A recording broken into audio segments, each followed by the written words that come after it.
The case of Albert Fish.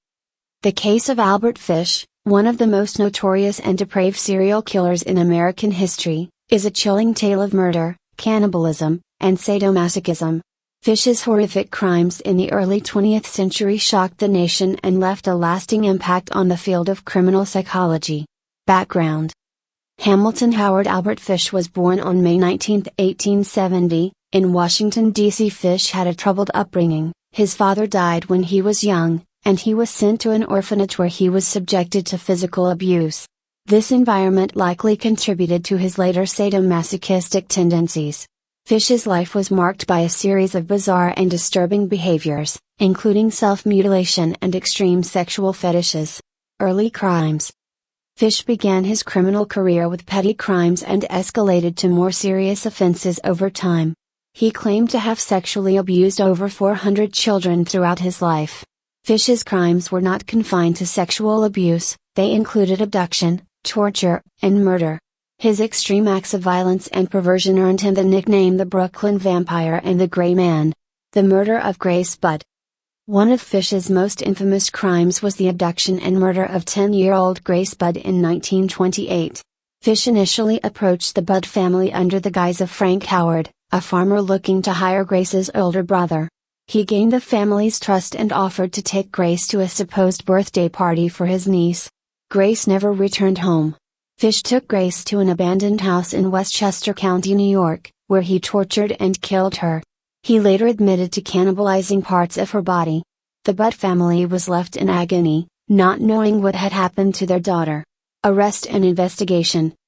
Fish evaded capture for several years. His downfall came in 1934 when he sent an anonymous letter to the Budd family, describing in grotesque detail how he had murdered and eaten Grace. The letter was traced back to Fish, leading to his arrest. The investigation revealed a man who was deeply disturbed and had a long history of sadomasochistic behavior. Fish confessed to the murders of several other children, though the exact number of his victims remains unknown. He provided detailed accounts of his crimes, which included kidnapping, torture, and cannibalism. His confessions were so horrific that many investigators had difficulty believing them. Trial and conviction. Albert Fish's trial began on March 11, 1935. The defense attempted to argue that Fish was insane and therefore not responsible for his actions. Fish's bizarre behavior in the courtroom, including his detailed and emotionless recounting of his crimes, supported this claim. However, the jury found him sane and guilty of first-degree murder. Fish was sentenced to death and executed by electric chair at Sing Sing Correctional Facility on January 16, 1936. His last words reportedly were, "I don't even know why I'm here." Psychological profile. Albert Fish's case has been studied extensively by criminologists and psychologists. He exhibited classic signs of severe mental illness, including sadomasochistic tendencies, psychopathy, and cannibalistic urges.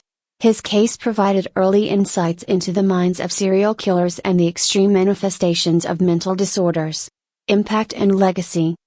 The case of Albert Fish remains one of the most disturbing in the annals of American criminal history. It highlighted the importance of early psychological intervention and the need for better understanding and treatment of severe mental disorders. Fish's crimes also underscored the potential dangers of unchecked mental illness and the importance of vigilant law enforcement in preventing such atrocities. Conclusion. As we explore the case of Albert Fish on True Crime, we will delve into the detailed timeline of events, the investigation, and the broader societal implications of this horrific case. Join us as we examine the evidence, the impact on the community, and the ongoing debates about mental health, criminal psychology, and the nature of evil. The story of Albert Fish serves as a stark reminder of the depths of human depravity and the need for continual vigilance in the face of such darkness.